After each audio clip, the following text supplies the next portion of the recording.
Hey horror fans, thanks for joining me for this review of Squid Game. Cast and crew information down below.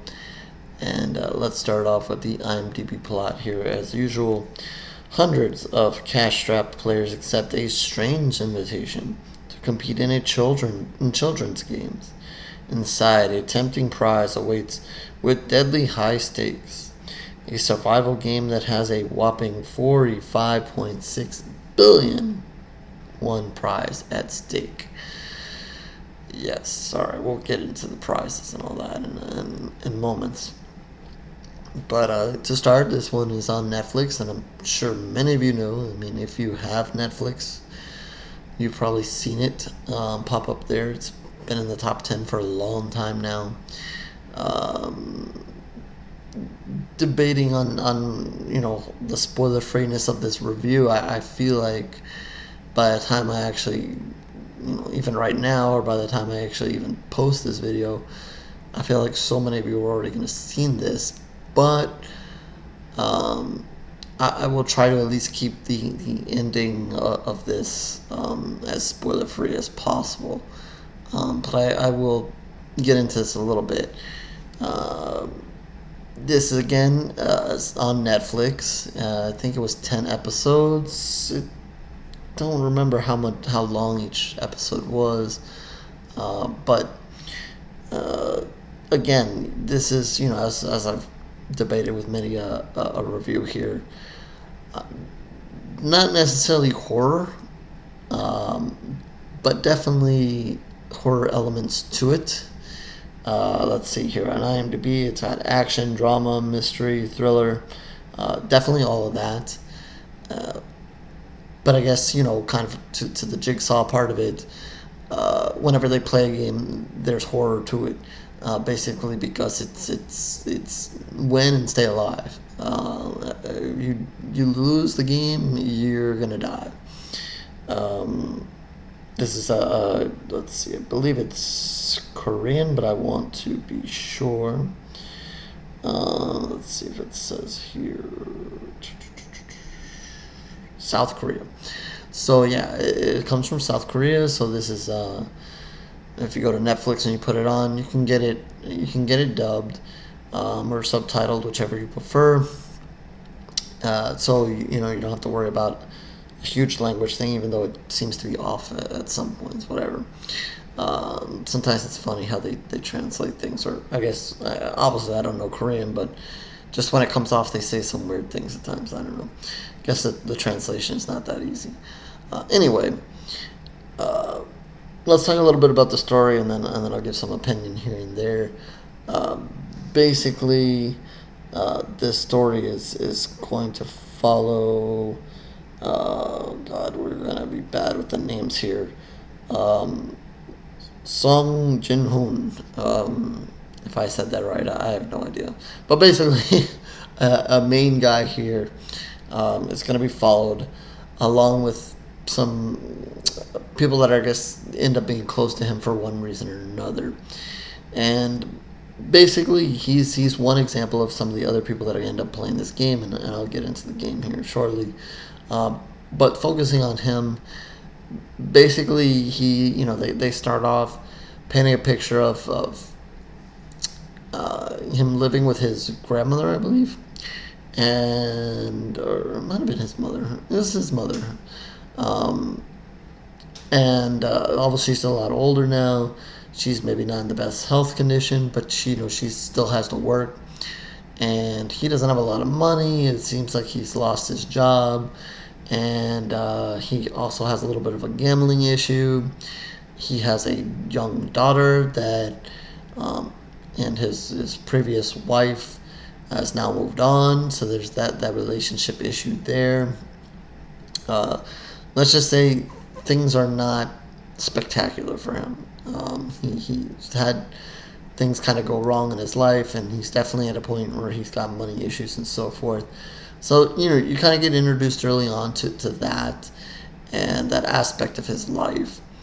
And you see him there, and it's his daughter's birthday, he's supposed to get her a present and whatever, but he doesn't really have money to. He takes whatever money he has that which he basically squeezes out of his mom and takes it to the track. He actually gets lucky and wins some money. But then doesn't take long before he's tracked down by some people he already owes money to. And this is where you kind of see that he does have some gambling issues, and he basically has to give up some of that money. So just when he was about to promise his little girl a really good birthday, he basically has to do it on the cheap. It's a little sad, but it is basically where he is at this point in life. So he has his day ends up being a lot worse than he thought. And basically on the way home, when he's kind of waiting at the subway train, a guy comes to him and offers him a chance to play a game. And if he wins this game, he can earn some money. And if not, basically the only thing the guy's going to do is smack him in the face. And whether it's rigged or not, I assumed it was rigged, at least for the beginning part of it. They play the game over and over, and he continues to lose, but continues to really be desperate for this money. So he continues to take slap after smack in the face, and then finally wins, and he's going to slap the guy in the face, but the guy says no. This is an honest deal, and he gives him the money. And he also then gives him a card and says, basically, there's a larger game at stake here, and if you want to participate, you can call this number. And on it is basically a couple of shapes. I think it's circle, square, triangle, which we'll get to shortly. And so he debates about it and decides, hey, I have nowhere else to go. I have no money. I can't, please my mom and my daughter and so forth. So he decides, I'm going to do it. And he signs up for it. And it's not like the regular, I'm going to go down and play the Price is Right kind of game.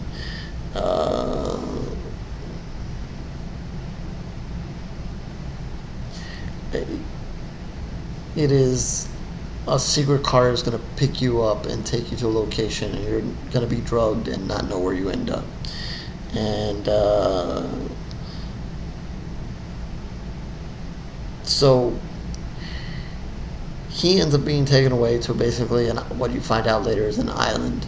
And there he wakes up and he's number 456. So there's 456 players here. And he's in a huge room with a lot of other people here. He meets player number 1, which is an older gentleman and probably the oldest guy in this game. Kind of befriends him. And so it's funny. So you know who number 1 is, and you know who the last number is. And it turns out one of his good friends from his childhood is there. And he's a smarter guy, and he's a little bit surprised to see this guy here because he thought that he was smart and he had a good job and he would not find himself in this situation, or at least needing to play this game for the money. But he's there. He also runs into a girl who happened to have pickpocketed him when he had won that money in the racetrack that I mentioned earlier. So obviously you can see why she might be there. You're going to find out there's a guy who's another player here, ends up being this, I guess, the bully type. He's not a good character. He's basically run a gang or so forth in his regular times, stealing stuff or money or something to that effect. But he also apparently owes a debt to some people, some bad people. And he obviously he doesn't like the girl who's the pickpocket here. Sorry, I'm just not going to go through the names because you can't pronounce all the names anyway. So, but for those who might have seen this, you'll know this. If not, Um, this is just the basics here, the people that are mainly involved here. Um, there's a couple other characters. There's another guy that befriends his friend here, and another woman. She's a little crazy. She's gonna basically kind of provide some of the humor here. I'm not gonna say this is big on humor. It's not comedy. Is not one of the things I mentioned at the top. Not big on humor. There is a humor moment there and there, and the guy here he's got his. He's a little awkward, so that provides a moment of humor here or there. But it's mostly this one woman that comes and uh, she's gonna be a little risque. She's kind of flirts with the bully guy to kind of get on his side because later people kind of make teams, and she just has a big mouth to her, I guess, basically, and she's gonna say some crazy stuff and be desperate at times. So I think overall she's probably gonna provide the most humor here, and so those are the main characters here at play. As far as the game, or as far as where they are, uh, they're the players, and then they're going to be guided along by some guys in red suits, and their faces are covered. You basically you don't really get to see many of their faces, um, but their faces have either a circle on whatever their mask is. It's going to have either a circle, square, or triangle. And every time you'll see when it comes on Squid Game, every episode comes across the title, you'll see a circle, square, and a triangle, and some kind of formation there. Um, so that's going to kind of play a part of it. And whether the guy is a circle, a square, or a triangle, they all have jobs to do here behind the scenes, or kind of getting this game going. And there's going to be more elements to this game as you go, or more people behind it and why it's going on. But they're basically the ones who are dealing with the players, getting them set and getting them into the games. And they are armed if need be, if the players kind of get out of control, and to kind of keep everybody in line. So there are armed people here as well. As far as Squid Game, as far as the title, we're at the beginning episode when it opens is shows the main guy as a kid playing with his friends Squid Game, and I don't know about you guys, I never heard of that before, but it was kind of like a cross of what is it, jumping jacks, where you kind of jump on the squares and kind of go across. There's a little bit of that, but using the shape of a squid or so forth. Kind of mixed with maybe they refer to it as offense, defense. I don't know, maybe it's like wrestling, like sumo wrestling, like you have to stay within the circle or within your boundary. Supposedly, there's an offensive player and a defensive player, and basically, the offensive player needs to get to a certain point in the squid's head and then stay there, and then the defensive player has to keep him out, and then there's some other rules along the way of how it goes as far as what you can and can't do as far as getting there and whatever. But that's not the game that they end up playing. That's going to be the game at the end, and I don't think I'm really spoiling anything by saying that. I think as this goes on and you don't see Squid Game being played, you obviously know that that's probably going to be where it ends. So Squid Game is going to be the last game that is played. But they're going to play a series of other games leading up to that. And that's where, like I said at the top, is where the true horror here comes in. Because every game ends in death. And the players going into that didn't quite get that explained to them. They think they're just there to compete, and whoever wins, wins. But basically, the very first game they play, they all get taken to a courtyard, and they're going to play red light, green light. Basically, this huge robot-looking girl basically is going to turn around, turn back and forth, and basically say red light, green light, as the players try to make it all the way across this field to the finish line within, I believe it was 5 minutes. And every time she obviously says red light, people have to stop. And if they're caught in any kind of movement, and players don't know until the game starts, they're going to get shot to death. So you can imagine you got 456 players. It says green light. Everybody kind of starts to take off towards this finish line. All of a sudden, red light. Some people are going to be moving, and then especially when the first person gets shot, that's going to cause a little bit of chaos, and that's going to cause more shooting. So that kind of gets things off to a crazy kind of start. It's a really long scene, but a really well played out. Different things at play here. I'm not going to go through the whole thing, but it was very cool to see, and some of the things they did there. But it does eliminate a lot of players, and then they go back to the room, and basically they have to decide whether they really want to continue with this or not. I don't remember if they play a second game before or not, but there is an out where the players can kind of vote whether they want to continue or not. And basically the players play a vote, and they vote off. They vote to go home. So they basically get taken back home.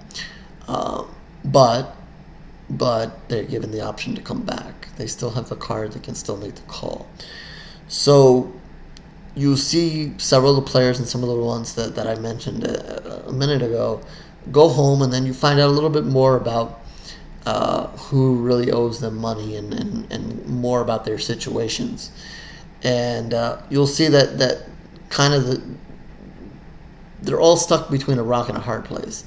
They didn't want to be killed there in the game, but then they kind of got sent back to their reality and kind of figured, well, how much life are they really living here? Many of them are in debt. Many of them have people looking for them. Many of them are kind of on the run from these people. Not good situations that many of these people find themselves in. So it wouldn't be Squid Game unless these people ended up going back. So you find out that majority of the people go back to continue the game. And the game gets, they play several other games. Things get competitive. There's some infighting. I'm not going to go through everything that happens here. But basically, largely eliminations are made, and down it goes. There's going to be an episode that's really hard to watch because basically you're going to see some friendships made, and some players are going to have to make tough decisions as far as I'm going to have to eliminate myself or eliminate somebody who I've befriended here. And for some people, that decision is easier than others. So that's going to play a role in it. You might start to like a player or two, and when they're eliminated, that's going to be a little hard to get through. So it is going to stir some emotions, and I think that's a good thing. I think if you start caring about it or caring about the relationships that are going on here, and hopefully by that point you'll be kind of sucked into the show and not just watching it because everybody's watching it, so I want to finish it. Hopefully you'll be enjoying the show and enjoying what's going on here. That when these kind of eliminations happen, you're going to be kind of taken back from it, or at least feel something there. So I think there's that, and that's going to kind of play a role, especially as more and more players kind of get eliminated. Again, there are times where it gets bloody, and so forth. There is, I don't want to be, spoil everything here. I guess there is a little bit of a police investigation that's going to happen here. Not huge, but that's going to play a part of it. I'm not going to go into the whole detail of that, but that's going to add an element to things. And kind of with that is kind of how you're going to get taken more behind the scenes, because obviously you're following the main guy as he's playing the game. But obviously to kind of take you behind the scenes and kind of figure out what's going on with these people that are running the show, you're going to find a little bit of police investigation kind of thing going on there, and that's going to guide you to what's happening there. It's in some ways maybe similar to a hostel or some situation like that, run by obviously people with money. You're going to see the players see where they kind of rest and stay. There's a huge pot of money and a piggy bank above them, and you're going to see the money. And every time they finish a game, they have a calculation that kind of dumps money in it, and it is a ton of money. Like I said at the beginning, it said it's like 40 something billion, but it's a ton of money. So you're going to see that their motivation is always ahead, above them. They're going to see it, and it's a crazy thing as you see this money just get piled in. So obviously, there has to be wealthy people behind this, and it's not going to go into huge detail about who these people are, but you're going to find out a little bit. There's a twist to it. Like I said, I'm not going to give away everything. There's going to be, in the final episode, you're going to really find out who was really behind most of this, and it's going to happen, and you're going to kind of go, oh, that kind of makes sense, or maybe it doesn't make sense, or it's going to make you look back at certain moments and go, okay, here and there, this happened, okay, that happened. I don't want to give everything away, but I think, again, I mentioned Hostel, and I kind of leads you to one of those moments where, if you remember at the end of Hostel, the guy who actually made it out sees one of the guys that was torturing people in the subway thing, and he follows him into the bathroom and was like, he needed immediate revenge, and basically proceeds to kill the guy in the bathroom there. And you kind of, as this plays out, you'll see who the winner is, and I don't think it's much of a surprise, but you see who the winner is. I'm not going to say it, so I won't give it away, but again, not a huge surprise here once you start watching this. But I think what happens to that person and what they decide to do once they've won is what is the surprising part here. But obviously they're going to have that revenge feeling as well, and whether they get it or not is part of it. But there is a twist to the story, and I think that's what makes it interesting as well. So I really recommend it. Kind of just wrap it up and kind of get away from the story before I spoil anything. I think the characters are gonna get a little bit attached to it. I think there's a good mix. Like I said, it's not huge on comedy, but I think that one person kind of gives you that nice touch of it. I think you're always gonna want to know a little bit more as this goes on about the square, triangle, circle people and that relationship. They actually have something else going on themselves, so you're always curious who those people are.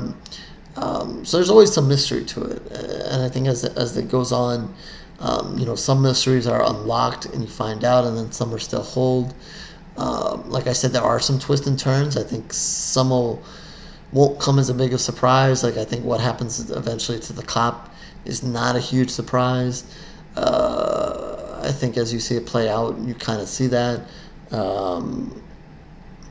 It is also very peculiar how they want to make the game as fair as possible, but then when you see the twist that is finally put forth and what you see, you find out that maybe it wasn't the way they really wanted a fair game or not, or that's not necessarily true. Like I said, the main character, you kind of see him as he really wants to win, but he does have morals, while there's other people who don't, and struggle with that, and that kind of plays into the games. I think they do a really good job with the games and mixing it up, and the deaths of the people. Sometimes it's just simply gunshots, but there's an awesome, like, one of them is a kind of a tug of war with a little bit of a twist. What they do in the tug of war is very interesting. That was fun. There's a game with some glass, and they have to jump from one square to the other, and they don't know which one is the glass that's going to hold them or not. That was an interesting one. So there's some good games to be played. Some are better than the others. Some are going to, like I said, some are going to be led to basically just people getting shot, and then others will be led to maybe a little bit worse of an ending here. And but it does have some twists and turns for you along the way, with what's happening with the red guys, with the circle, square, and triangle, and within the players. So as you can see, like I said, it's been in the top 10. It's been in the top 10 for a reason. So again, this is another one that I'm recommending. You see, maybe not necessarily, you might be shying away from it because it's not necessarily horror, but it does have that horror element, and that's why I'm telling you guys to kind of check it out. Does have that thriller element, mystery element. Does kind of I don't know South Korean society that well, but I'm sure kind of paints a little bit of a picture for their society and others too. It's not just them. I wouldn't view it just as them too. Can anybody in debt? And I know here in America, there's a lot of people in debt, and that's a big issue here as well. Whether it's student loans or medical debt or just debt, regardless. And I'm not going to dive deep into the subject. I have my thoughts on that, but I think anybody who's found themselves in debt at any time maybe can relate to some of these players here and what they're going through, and also people who just on bad times and maybe searching for an escape. That's where some of these people have ended up, and basically what they'll do to kind of escape that. So there's some parts to be said about that, and I think there's a little bit of a hierarchy as well with the what's going on with the people that are running the show here. So that's at play too. So as far as that's concerned, I kind of noted to platform, if you guys saw that, had a horror element to it, and but obviously was making a big social impact discussion as that was going on. So I kind of reflect on that and maybe put it in a similar boat to that. I think platform is maybe a little bit more obvious with its political statement than maybe this, but still probably a similar thing here or there. So with that, again, I think it was like 10 episodes or so. I think it was almost an hour each episode, if I'm not mistaken, but it's still well worth watching and very entertaining. And again, in the top 10 for a reason. Not saying anything that anybody else hasn't said, because, like I said, I have a feeling many of you are going to see this by the time this video even gets posted. So, but still, if you haven't and you have Netflix, definitely check it out. And they leave it for possibilities of 2. I did look to see if there was a part 2. I guess there's some discussions of it, but nothing has formally been announced as of the time I'm doing this video. But the door is open. They do leave it off for that possibilities. I would like to see it. It'd be interesting to see what they do. So, I always hesitate in kind of giving a pool of blood rating when I think there might be more. But there's a chance that maybe this is it. But I think, as money's a big thing in this game, money's a big thing here. And I think this is quickly being Netflix's biggest show to date, will probably pressure a lot of people into doing a part 2. So with that said, I'm going to give it about 3.5 pools of blood. Maybe if it was a little more to the horror element, or maybe a little bit more variety there as far as people dying, maybe I'd give it a little higher, but definitely worth seeing, definitely for sure. Definitely hard to judge the acting because it's not, in English or anything like that. But I really like the story, like what they did, like the twist, like that they gave you something to kind of go back and think about and look at. Maybe even worth watching. I have so many things to watch. I need to move forward. But maybe at some point it'd be good to, with knowing some things, to go back and kind of fill in the dots there. Fill in the blanks, that is. But definitely check it out. So 3.5 pools of blood I'm going to give it. That is out of 5, so definitely I think it's something that you guys should check out.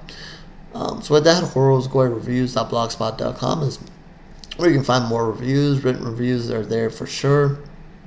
If you're looking just for these video reviews, obviously you can subscribe to this channel. Dislike the video. I'm fine with be honest. Whichever ways you guys go, it's fine with me. I'm not a beggar for either way. Comment section below as well. If you've seen it, you want to comment on it, or you want to comment on this video, please feel free to do so. Twitter, Facebook information down below as well. Also, if you want to reach out to me and talk about it there as well, if that's better for you, I'm happy to do so.